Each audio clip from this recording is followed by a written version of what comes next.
Durante os anos da Segunda Guerra Mundial, muitos dos episódios desse conflito que dividiu o mundo saíram do cenário natural da Europa e se espalharam pelo resto do planeta. A América Latina foi parte desse teatro de operações de muitas maneiras diferentes. A guerra armada, a diplomacia e os negócios. A propaganda e o trabalho de espionagem e inteligência permearam a vida dos latinos. Poucos sabem que, por exemplo, enquanto no México o nazismo se infiltrava nas expressões políticas da direita nacional, na Argentina ele montava uma vasta e sofisticadíssima rede de espionagem. Ou que no Brasil, o ciclo da borracha produziu grandes movimentos migratórios forçados. Poucos se lembram da Força Expedicionária Brasileira que lutou na Itália, ou do esquadrão de aviadores mexicanos que combateu, a Luftwaffe.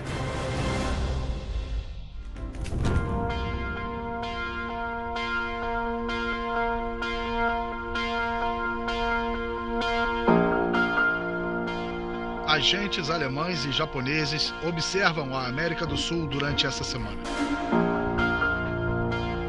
Em 1939, quando teve início a Segunda Guerra Mundial, o governo do Brasil manifestou uma posição neutra. Era a continuação da política inaugurada pelo presidente Getúlio Vargas, que determinou que a gestão não deveria estar associada a de nenhuma das grandes potências. Esse pragmatismo foi interrompido no início de 1942, quando os Estados Unidos conseguiram que o governo brasileiro permitisse que eles assentassem bases aéreas na ilha de Fernando de Noronha e ao longo da costa do nordeste do país. Primeiro eles pressionaram e tentaram negociar. Depois, o Brasil, Getúlio Vargas, obteve a informação de que se não negociassem, chegassem a um acordo, os norte-americanos iriam invadir e fazer as bases, talvez tomando o território. Então, diante dessa situação, preferiram negociar. E a negociação era modernizar as forças armadas brasileiras, que estavam muito sucateadas, despreparadas, e um crédito para construir uma siderúrgica nacional, que até o dia de hoje é muito importante. Ela fica no estado do Rio de Janeiro, em Volta Redonda. A máquina de guerra alemã ataca novamente. A guerra estava em plena expansão, e o único empecilho que a Alemanha tinha para dominar a Europa por completo era a resistência da Inglaterra. E o caminho era o Oceano Atlântico. Isso quer dizer que tanto o México quanto o Brasil eram a chave para o abastecimento. Se os submarinos alemães dominassem o mar, isso impediria o tráfego de equipamentos, armas e matéria-prima exportados do continente americano.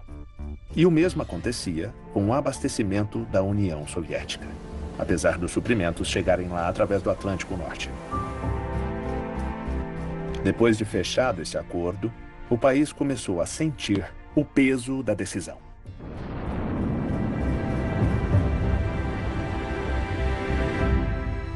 Já que os barcos mercantes brasileiros sofreram ataques de submarinos alemães na costa do litoral do Brasil. O Brasil entrou como adversário, declarando guerra ao eixo. O país sofreu com o naufrágio de cerca de 20 navios mercantes com a bandeira brasileira. E isso, mais que um castigo, era uma estratégia.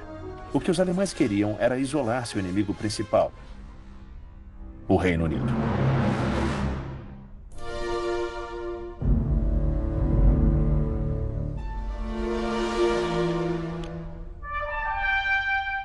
Os países da América Latina demoraram quase 3 anos para entrar na Segunda Guerra Mundial. Isso é compreensível porque praticamente ninguém queria ser aliado dos Estados Unidos, por todo o histórico de intervenções e pressões que havia tido. Com isso, o país seguinte a entrar na guerra foi o Brasil. O Brasil já não podia mais se opor a entrar na guerra, apesar da opinião pública de seu país, porque os alemães naufragaram cerca de 20 navios da Marinha Mercante brasileira. Isso provocou uma euforia e uma insatisfação da população. No entanto, dentro do Brasil havia espiões. Dentro do Brasil havia gente que apoiava os alemães. Eles fizeram o que hoje se conhece como as fake news. Começaram a dizer que quem havia afundado esses barcos, esses 20 barcos, foram os próprios aliados ingleses e norte-americanos. Contudo, em poucos dias descobriram que não era verdade e em agosto de 1942, o Brasil entrou no conflito armado.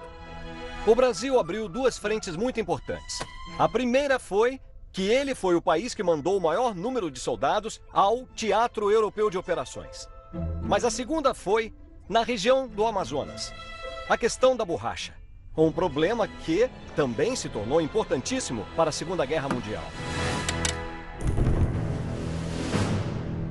A Fordlândia foi uma comunidade fundada por Henry Ford no início dos anos 30, às margens do rio Tapajós, um afluente do Amazonas. Com 20 mil hectares de plantações projetadas para seringueiras, sua produção satisfaria a demanda de matéria-prima para pneus da empresa automotriz e romperia o monopólio britânico e holandês originado pelas plantações no Sudeste Asiático. O rápido desenvolvimento de sua infraestrutura não encontrou um equivalente nos trabalhadores que foram levados a habitar o lugar. As diferenças culturais, o modo de vida norte-americano e a proibição do consumo de álcool que o dono da Ford Company tentou impor à população ajudaram no fracasso do projeto. Além disso, a ignorância sobre como trabalhar com a borracha fez com que essas plantações não prosperassem. E o resultado foi que, no final da guerra, haviam acumulado prejuízos no valor de 20 milhões de dólares, enquanto que a invenção do látex sintético convertia o natural em obsoleto. Finalizado o conflito bélico e diminuído a demanda, a propriedade foi reintegrada ao Brasil.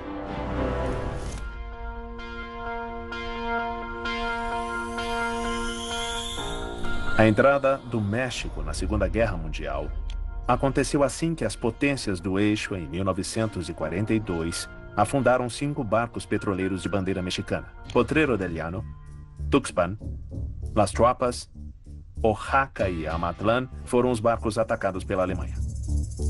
E por que fizeram isso? A razão foi que eles abasteciam os aliados com petróleo.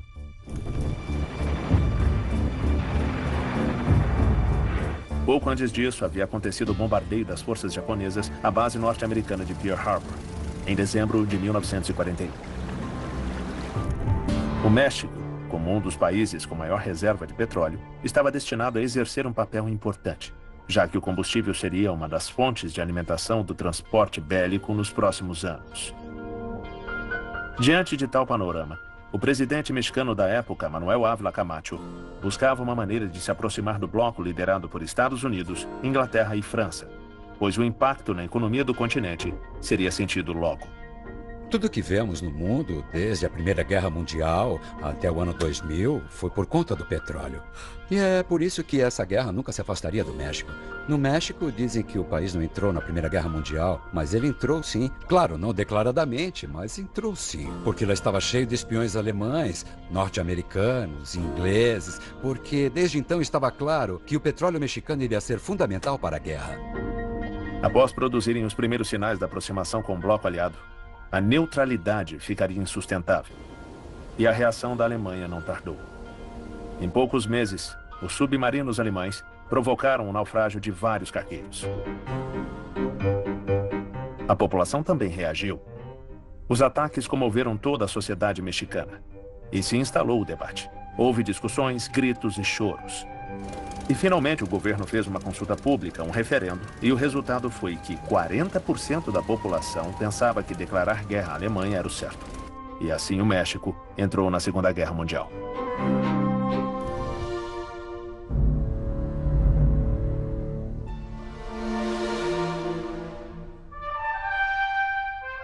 Em 24 de maio de 1942, a imprensa mexicana anunciou em 8 colunas: México em estado de guerra com as potências do eixo. O que veio depois disso? Uma grande campanha do governo mexicano que precisava ganhar a opinião pública, porque tinha muita gente que não estava tão de acordo em entrar em um conflito bélico internacional. O último que havíamos sofrido tinha sido, um século antes, na guerra contra os Estados Unidos. Desse modo, começou uma campanha. O governo, primeiro, falou da unidade nacional. E o presidente Ávila Camacho se atreveu a reunir os ex-presidentes mexicanos num único dia, no balcão central do Palácio Nacional, não obstante que a maioria deles havia terminado como inimigos durante a Revolução Mexicana. Depois disso, o que houve são as redes sociais, a internet e os meios de comunicação. Naquela época era o rádio e o cinema. Portanto, o rádio também se somou a essa grande campanha para convencer a opinião pública de que o melhor era entrar na guerra. Na década de 40, enquanto a guerra se expandia pela Europa e obrigava que os países tomassem medidas especiais por conta da escassez de alimentos que o conflito ocasionava, no México, o Estado também colocou o foco sobre essa questão, mas por diferentes razões. As autoridades de saúde consideraram que a dieta dos mexicanos era uma das principais causas da pobreza e do atraso social do país. Os médicos consideraram que uma melhora nas condições de higiene e o aumento do consumo de proteína animal facilitariam o progresso da nação ao criar trabalhadores saudáveis, disciplinados e produtivos. Para tanto, foram treinadas enfermeiras, visitadoras e assistentes sociais, as quais chegaram até onde estava a população necessitada. O governo esperava que as mães adotassem essas novas práticas, introduzindo-as no dia a dia de suas famílias. Uma população saudável e uma estrutura de donas de casa sujeitas ao Estado seriam fundamentais caso o país entrasse em guerra.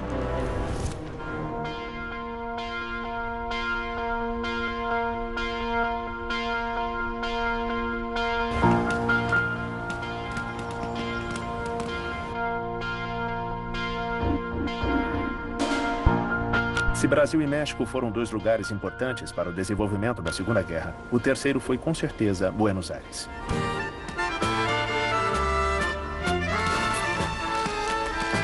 A ideia de levar o nazismo organizado a Buenos Aires foi orquestrada desde 1930 por integrantes do Partido de Hamburgo.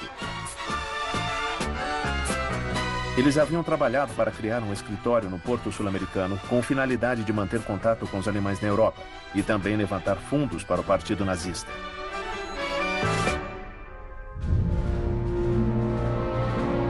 A suástica aparecia na bandeira do recém-estabelecido grupo local do nacionalsocialismo em Buenos Aires.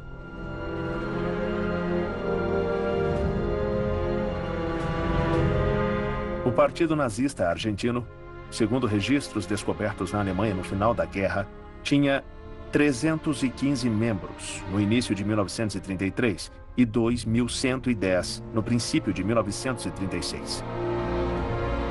A organização que tinha um número mais elevado de membros foi a Frente Alemã de Trabalho, composta por delegações nos postos de trabalho. No momento de seu apogeu, teve 12.000 integrantes. A maior parte desses membros trabalhava em empresas alemãs da Grande Buenos Aires. Evidentemente, a Argentina era um país onde a Alemanha queria impor uma comunidade alemã. E nesse momento, eu insisto, mais importante economicamente que em quantidade vigente e um setor simpatizante que, se houvesse uma eleição, não teria conseguido muitos votos. Mas a organização estava nas ruas, exercendo o seu papel. Em 1º de maio de 1935, 12.000 alemães festejaram o Dia do Trabalho na cidade de Buenos Aires. Em 1938, 15.000 deles se reuniram no Luna Park.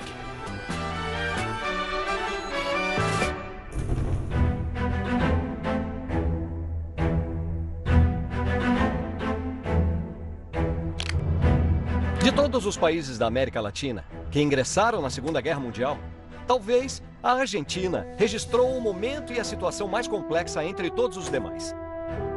Na história argentina, na Segunda Guerra Mundial, encontramos espionagem, batalhas, contra-inteligência, comércio de arte e todo tipo de coisa. Isso foi muito circunstancial, devido ao fato que havia uma grande comunidade alemã residindo na Argentina desde os princípios do século XX. Isso provocou, por exemplo, entre 1935 e 1936, na época das comemorações do 1º de maio, a reunião de até 15.000 alemães, por exemplo, no Luna Park. Assim, quando se inicia a guerra, em 1939, a situação é muito ambígua. A Argentina tem um exército que admira muito os alemães. Claro, eles têm consciência da democracia, mas admira os alemães. E então, o fator decisivo iria ser o exército argentino, que se pronuncia pela neutralidade. Essa neutralidade permitiu aos alemães erguer uma rede de espionagem muito interessante na Argentina durante esses anos. E, além disso, comerciar a arte que vinha da Europa. Inclusive, comenta-se que o presidente Pablo Ramírez chegou a negociar armas para os alemães. No entanto, os Estados Unidos, em 1944, deram um grande ultimato e disseram: vou formar um bloco regional de segurança, assim que ou se alinham comigo ou não há reconhecimento do governo. A Guerra Mundial produz uma devastação na indústria cinematográfica europeia. E dois são os centros de produção mais cobiçados pelos artistas, que por dissidência política ou escape da ocupação precisaram migrar urgentemente: Hollywood e Buenos Aires. A chegada dos diretores e técnicos de cinema de distintas áreas ao Rio da Prata foi assimilada rapidamente ao crescimento exponencial que levava adiante esse setor industrial que demandava mão de obra qualificada. A incorporação dessa camada estrangeira teve efeitos estéticos imediatos e importantes. Os efeitos posteriores se deram por meio da formação de discípulos que prontamente encabeçaram projetos cinematográficos próprios. A chamada época de ouro do cinema argentino, sem dúvida encontra nessa migração um de seus sólidos pilares.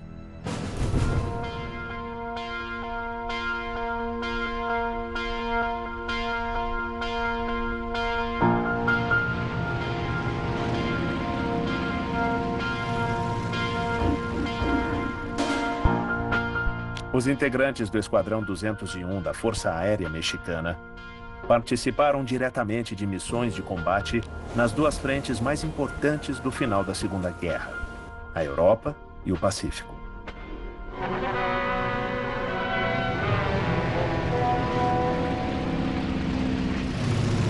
Aviões da Terceira Frota, em 13 e 14 de novembro, atacam barcos inimigos na Baía de Manila. Esse esquadrão era integrado por cerca de 300 homens e lutou contra os aviões e as baterias antiaéreas da Alemanha e do Japão na frente do Pacífico na Ásia.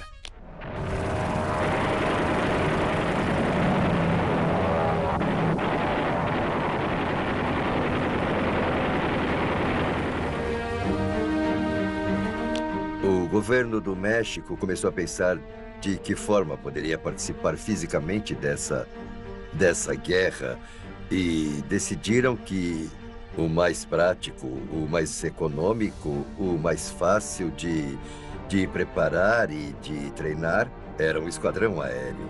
Então eles, já tendo decidido isso, buscaram entre os esquadrões já existentes no México, porque havia o 201, o 202, o 208, eu acho, o 200, enfim. Havia vários esquadrões. E escolheram o que já estava mais completo e só reforçaram os pontos que faltavam para tornar completo o esquadrão com a organização básica que os esquadrões americanos têm. E nisso eles dedicaram uma força conjunta de cozinheiros, motoristas, operadores de rádio, armeiros, pilotos, mecânicos de aviação. Tudo compunha um esquadrão aéreo, tudo para que pudéssemos tocar aquilo autonomamente. Eles concluíram 59 missões de combate. Houve destaque na Batalha de Luzón, nas Filipinas, junto à Força Aérea dos Estados Unidos. Em julho de 1944, com os americanos, foi formado o Grupo de Aperfeiçoamento Aeronáutico. Foram 299 homens, vindos de outras dependências do Exército e que foram enviados a se capacitar nos Estados Unidos em campos de treinamento aéreo no Texas e também em Idaho. Desse treinamento foram selecionados 30 aviadores, que são os que voaram e combateram. O esquadrão ficou caracterizado mais como uma unidade dentro da Força Aérea dos Estados Unidos.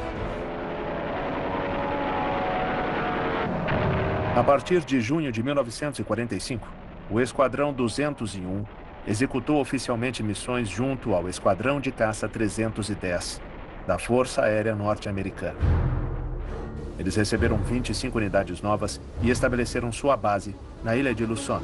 A unidade executou mais de 95 missões de combate, com um total de mais de 1.900 horas de voo.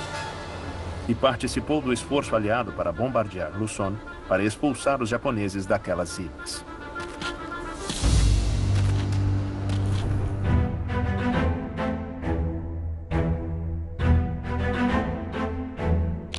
Desde o fim de 1944, a sociedade mexicana já tinha colocado os olhos sobre a imprensa mexicana. Porque o Esquadrão 201 de soldados mexicanos estava se preparando para ir combater no Extremo Oriente. E finalmente entraram em combate na região das Filipinas, Luzon e Formosa. Eles conseguiram acabar com posições japonesas e defesas antiaéreas. Deram baixa, digamos, em cerca de 30 mil soldados japoneses em diferentes ações. Trincheiras, edifícios estratégicos, tudo isso conseguiram os membros do Esquadrão 201, que foram aproximadamente 30 pilotos. Infelizmente, 7 deles faleceram durante o treinamento.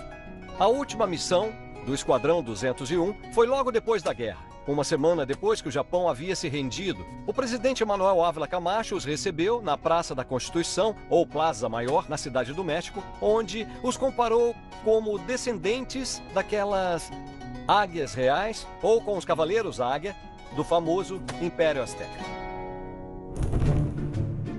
Pancho Pistolas é um personagem de animação criado por Walt Disney e que foi apresentado no filme Você Já Foi à Bahia, ao lado do Pato Donald e do Zé Carioca, um papagaio fumante que ficou famoso em Alô Amigos.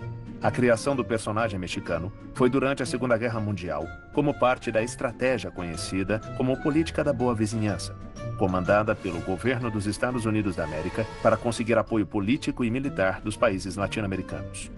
A ideia nasceu quando ele estava em um rancho assistindo a um tipo de rodeio. Foi daí que surgiu a inspiração de fazer um personagem com traje típico, alegre, que fala alto e que dispara suas pistolas na menor ocasião. Ele foi escolhido pelo capitão Miguel Moreno Arreola como o mascote do Esquadrão 201, que participou da Batalha de Luzon. Panchito Pistolas realizou 785 ataques ofensivos aéreos na Segunda Guerra Mundial.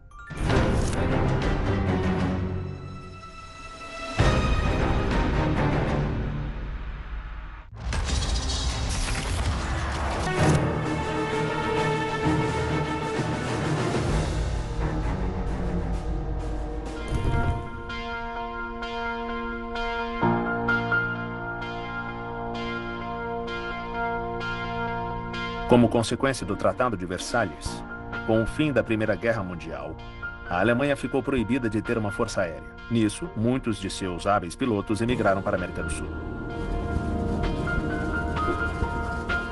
Em 1919, existia na América do Sul a SCADITA, a Sociedade Colombiana Alemã de Transportes Aéreos. Ela foi uma das primeiras companhias aéreas do Caribe e fez muito sucesso até que começou a Segunda Guerra Mundial. O cachorro louco da Europa finalmente levou a civilização a uma nova guerra mundial.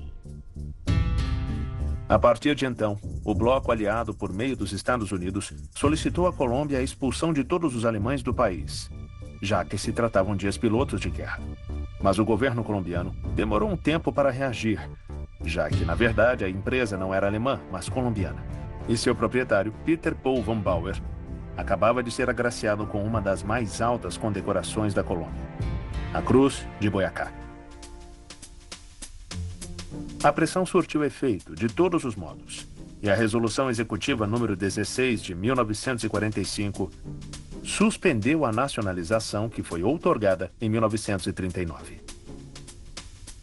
Durante a Segunda Guerra Mundial, não acredito na existência de pilotos alemães como espiões, mas lembremos que a Segunda Guerra Mundial começa em 1939. E havia uma pressão por parte de Adolf Hitler para tomar o controle das empresas alemãs que existiam e estavam espalhadas pelo mundo. Manter a SCADITA foi um desafio para os expatriados alemães, pois os fundadores da empresa planejavam naturalmente importar aviões alemães e empregar pessoal alemão. A empresa se transformou em um investimento muito importante para a economia colombiana. Uma vez que a Segunda Guerra Mundial começou, a preocupação foi a aproximação de tantos aviadores alemães com o Canal do Panamá, e a Colômbia não era sua aliada.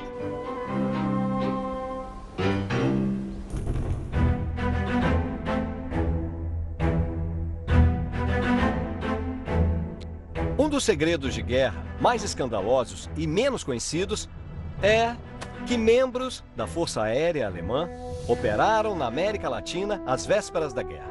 Sim, eram membros da Luftwaffe. No entanto, pelo Tratado de Versalhes, eles não podiam nem trabalhar nem pilotar na Europa. Por isso, na década de 1920, eles constituíram uma empresa colombiana-alemã chamada Skadita. Porém, até 1939, quando começa a guerra, os norte-americanos se dão conta de que os alemães estão envolvidos nessa empresa de aviação. E então, não somente isso, perceberam também que o principal acionista da linha aérea mais importante dos Estados Unidos, a Pan American, também estava envolvido, Juan Trippe. Nisso é ordenado que expulsem todos os alemães e que ponham o pessoal norte-americano. E assim é feito. A Colômbia fica sem a Skadita, mas todos os pilotos e funcionários alemães voltam precisamente para a Alemanha. Para quê? Para se incorporar à Segunda Guerra Mundial e para lutar com o eixo.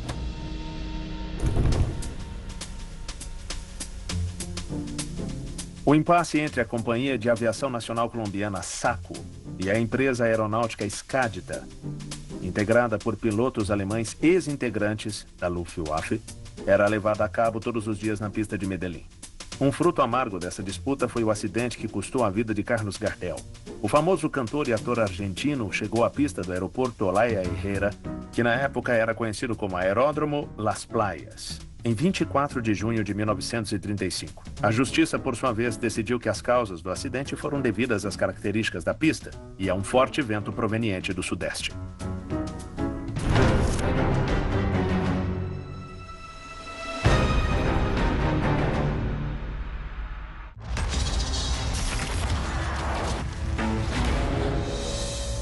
EMA, o colchão mais premiado da Europa. Teste agora por 100 noites. Uma noite de sono sem preocupações.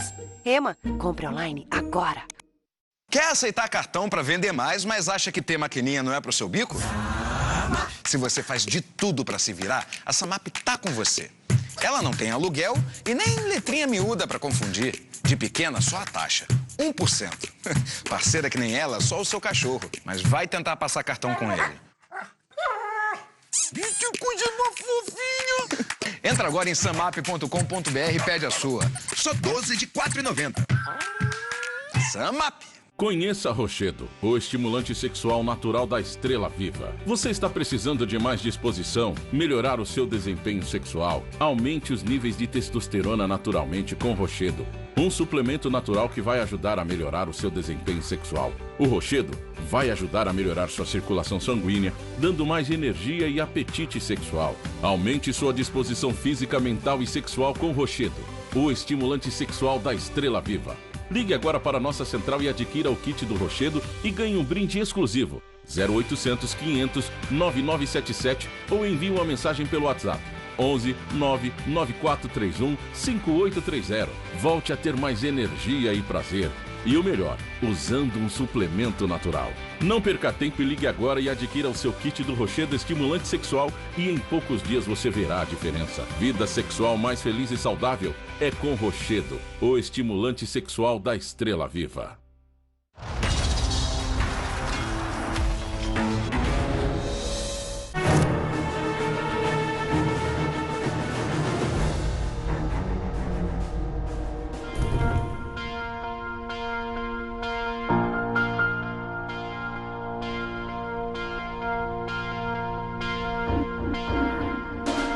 Em setembro de 1939, circulava pelos mares do Atlântico Sul um navio de guerra alemão, o Graf Spee, responsável pelo naufrágio de muitos barcos aliados.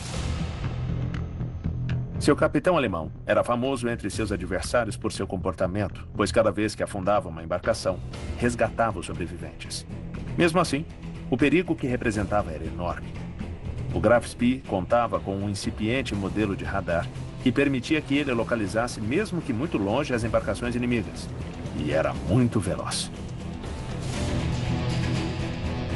As incursões da frota alemã no Atlântico Sul preocupavam os britânicos porque isso poderia complicar o abastecimento, coisa que depois acabou acontecendo. Assim que sua posição foi descoberta, a notícia se difundiu pela região e 25 barcos franceses e britânicos começaram a perseguir o Graf Spee. Até então, Essa foi a maior perseguição da história naval. O comandante Henry Hellwood, à frente do cruzador Ajax, calculou que o Graf Spee iria chegar ao estuário do Rio da Plata em 13 de dezembro de 1939. E para lá se foi, acompanhado de outros 2 barcos. Às 6h04 da manhã do dia previsto, uma série de explosões deu início à primeira batalha naval da Segunda Guerra, a Batalha do Rio da Prata. Os superiores de Langsdorff ordenaram que ele enfrentasse os ingleses, que perdesse se tivesse que perder e que afundasse com todos. Nessas expectativas estava implícita sua morte e de toda a tripulação. A verdade é que o Graf Spee tinha potencial para enfrentar essas embarcações. E, na verdade, o enfrentamento acabou acontecendo bem próximo da região, próximo ao Rio da Prata. E isso os deixou expostos às embarcações mais preparadas, pois eles já estavam numa situação com muitos mortos. E isso também afetou o Graf Spee. Depois de uma longa batalha, os britânicos conseguiram danificar o barco alemão. Avariado, o navio foi para Montevidéu, onde uma artimanha do embaixador inglês em Buenos Aires o deteve. No Uruguai, existia uma lei segundo a qual nenhum barco de guerra poderia zarpar do porto se 24 horas antes havia zarpado um barco da Marinha Civil. Alguns dizem que os ingleses os enganaram por mensagens de rádio, porque os fizeram acreditar que viriam reforços, mas isso não ocorreu. E isso acabou incidindo na decisão do capitão alemão. E o final foi o esperado. O Graf Spee foi parar no fundo do mar.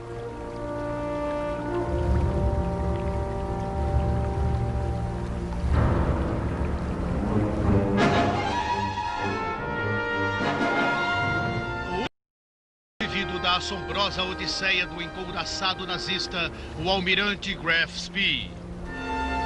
Seus tripulantes, por fim, foram presos na Argentina, onde receberam auxílio médico. O comandante Langsdorff se suicidou poucos dias depois, onde estava alojado, no Centro Naval de Buenos Aires.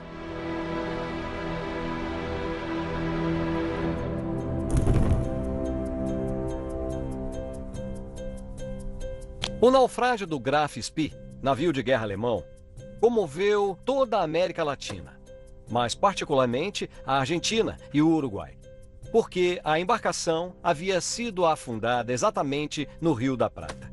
Ou seja, a guerra já estava bem no nosso quintal. Mesmo assim, o governo argentino demorou ainda 4 anos mais até decidir entrar na Segunda Guerra Mundial do lado dos aliados. Quando o navio alemão Graf Spee foi afundado no Rio da Prata no ano de 1939, alguns de seus tripulantes buscaram refúgio na cidade portuária de Mar del Plata. Uma década depois, começaram a frequentar o Cassino Central e, mediante o estudo meticuloso da inclinação dos rolamentos de cada uma das roletas, comprovaram que havia uma série de números que saíam com mais frequência que outros. O ex-oficial da Kriegsmarine, Helmut Berlin, tomou nota dos números que saíam em uma determinada mesa de roleta. Ele estabeleceu um padrão e com ele decifrou quais seriam os números ganhadores, conseguindo ganhar da banca em várias oportunidades até ser descoberto.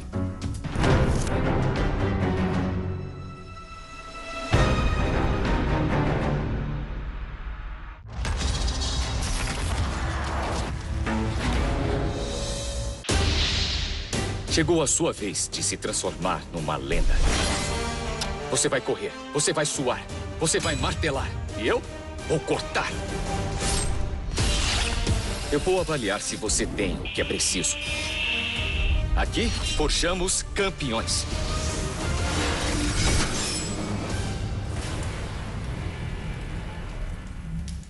EMA, o colchão mais premiado da Europa. Teste agora por 100 noites. Uma noite de sono sem preocupações. EMA, compre online agora. A história não é a única fonte de inspiração deles. Excalibur! Essa vai ser a primeira espada que eu faço completamente. Por trás de cada herói da forja, existe sempre uma motivação poderosa. Eu quero poder ficar bem na fazenda e conseguir fazer facas de $10 mil. Desafio Sob Fogo. Episódios inéditos. Toda quinta, às 9h30. Disponível no History Play e History On Demand. Oferecimento Cutelaria Dávila. Facas de ponta. Frete gratuito em todo o site. Emocionante, inspiradora, única. Assim é o seu jeito de ver o mundo. Por isso, no History, queremos que você nos mostre a sua visão. Inscreva-se, compartilhe suas experiências e concorra a muitos prêmios. Conecte-se com a gente e faça parte do nosso painel digital em Nice Quest.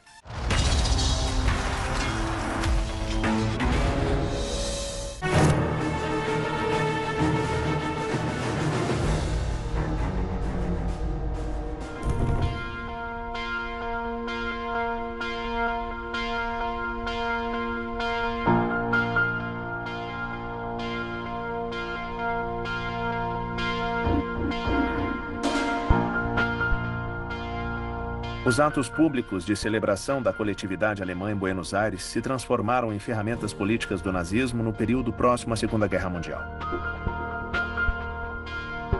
Bom, eu diria que o ato mais relevante desse setor, simpatizante da Alemanha na Argentina, foi em 1938.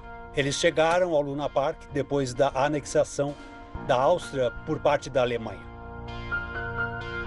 A vasta rede de espionagem nazista montada na Argentina durante a guerra e financiada pela embaixada alemã foi constituída por personagens que vieram do exterior e alguns empresários da coletividade alemã captados com êxito na Argentina.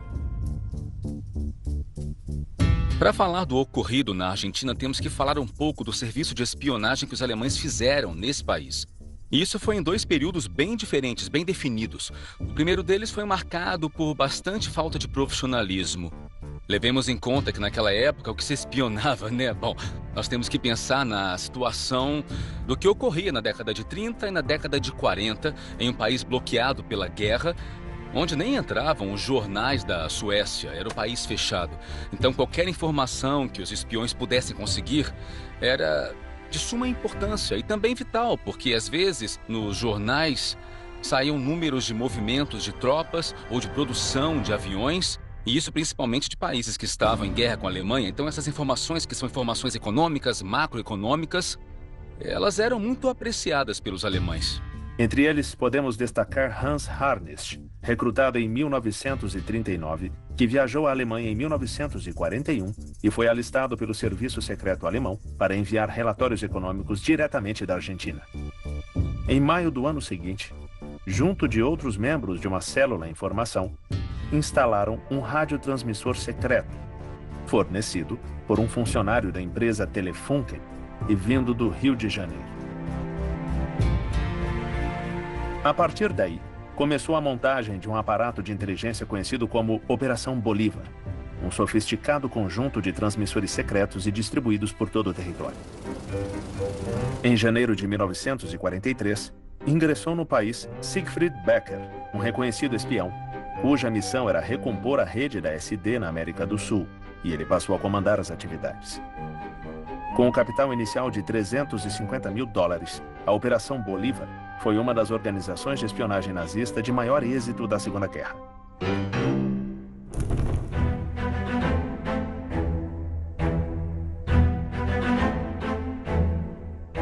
Na história da espionagem da Segunda Guerra Mundial, a Argentina tem uma página à parte.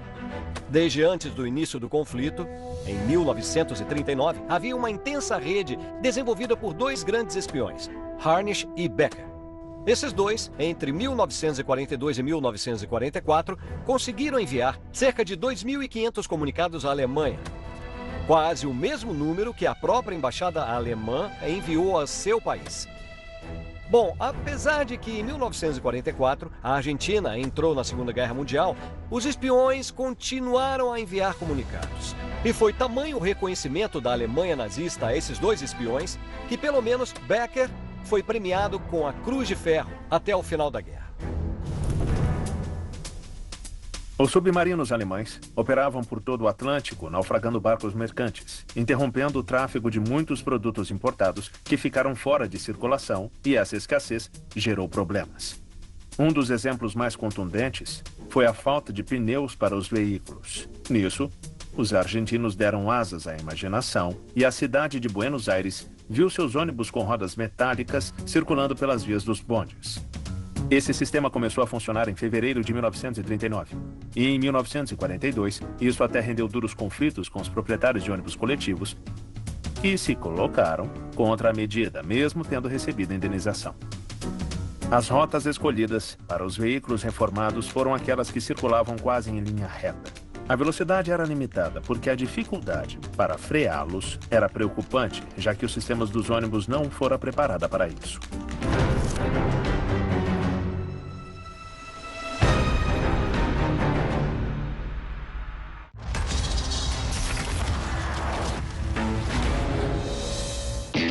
Nada supera os clássicos. E em setembro, eles são presença garantida nas suas noites. Beleza, então tem alguma coisa por aqui. Então, maratone-se.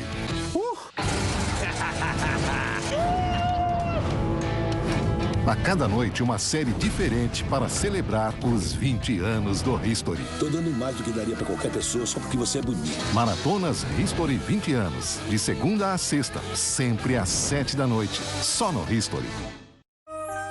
Existem muitos jeitos de dormir e opções infinitas de colchões, o que torna mais difícil escolher o modelo certo. Por isso existe EMA, o colchão perfeito para todos. Nem tão macio, nem tão firme.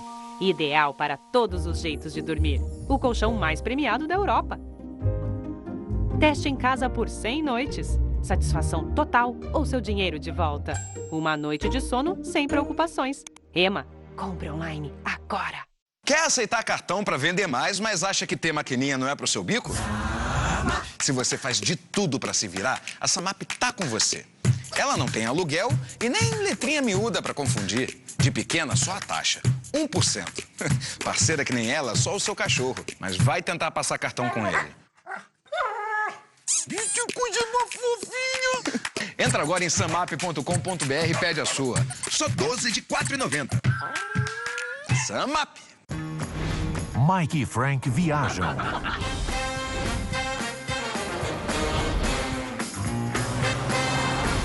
Conhecem muitos colecionadores e enchem a van com objetos e muitas histórias para contar.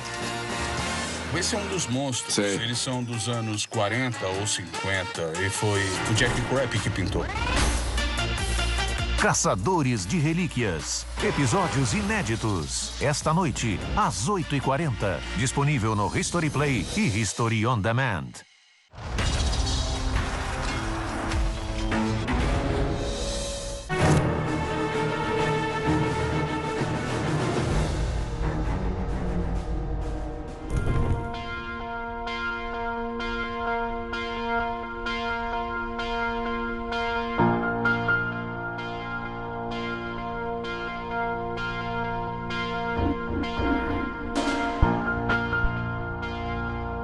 Houve nazismo no México? O que sim houve foi uma estratégia de seus seguidores para tentar se infiltrar nas correntes políticas nacionais. Sua manifestação mais notória foi o Partido de Ação Nacional, PAN, que teve fortes vínculos políticos e ideológicos com movimentos de ultradireita nacionais e estrangeiros. Durante as primeiras décadas do século XX, as manifestações da direita radical mexicana cresceram de maneira significativa. A União Nacional Sinarquista se vangloriava de ter mais de 500 mil afiliados, e a Falange cerca de 50 mil. Durante a Segunda Guerra Mundial, circularam vários jornais simpáticos ao eixo Berlim-Roma-Tóquio, entre eles Timón, Revista Continental, Ômega e El Hombre Libre. Os serviços de inteligência norte-americanos da época sustentavam que havia uma relação muito estreita entre esses grupos de direita, o clero conservador, a falange espanhola e os nazistas. Na década de 30, a Alemanha tinha bons olhos para o México. E numa época em que os nazistas, na década de 30, ainda não tinham mostrado sua pior face, finalmente, eles tinham outra proposta como governar e, para muitos, era uma grande proposta. Portanto, a Alemanha, que sabia, sobretudo a partir de 33, quando Hitler toma o poder, Era óbvio que a guerra iria chegar e era óbvio que o México voltaria a ser importante. E desde então, a Alemanha, tenta reativar sua rede de espionagem.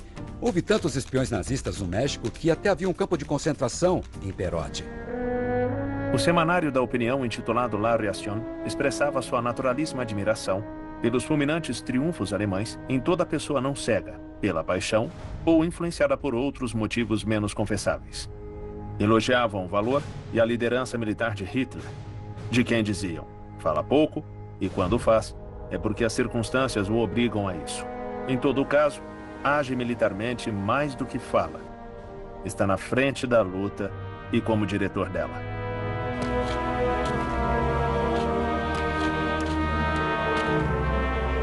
Como era de esperar, também protestaram quando o México deu asilo a 30 mil israelitas que fugiram do extermínio.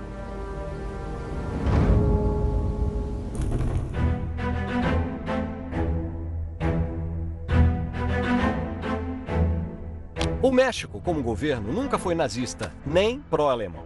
Houve alguns casos isolados de escritores e intelectuais que abertamente se mostraram a favor do que Hitler fazia.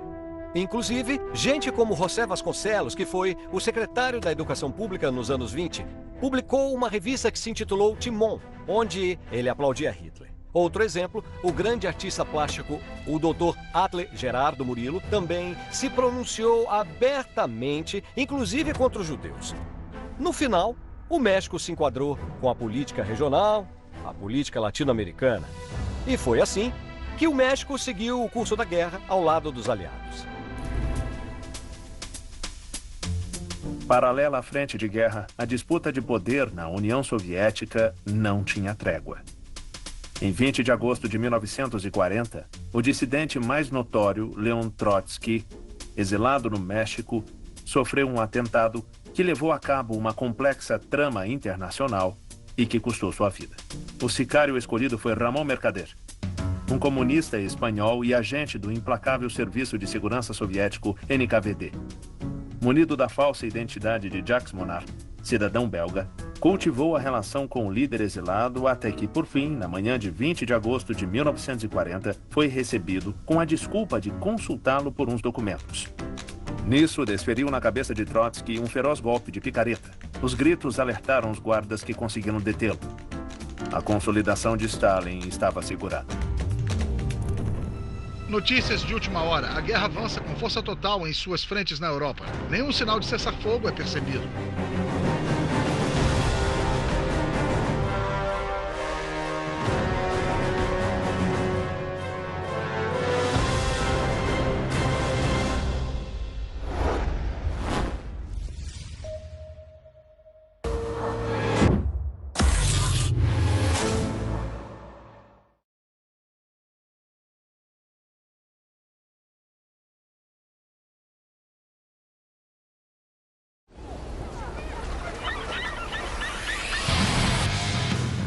Eu e você, mais rápidos que o vento.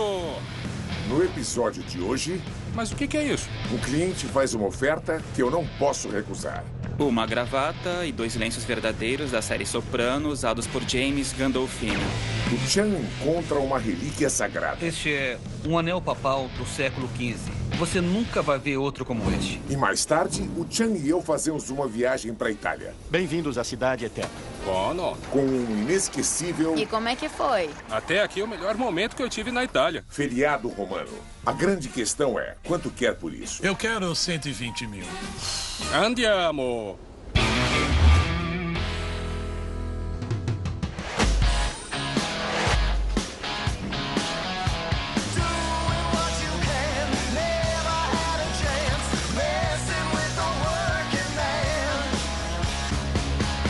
É bom estar aqui, careca. Eu já disse, se usar um boné tem que ser da empresa. Esse é um boné da empresa. Você também me disse pra usar um crachá e eu sempre esqueço. Então eu pensei que se eu colocasse meu nome no boné, eu não ia ter que usar um crachá.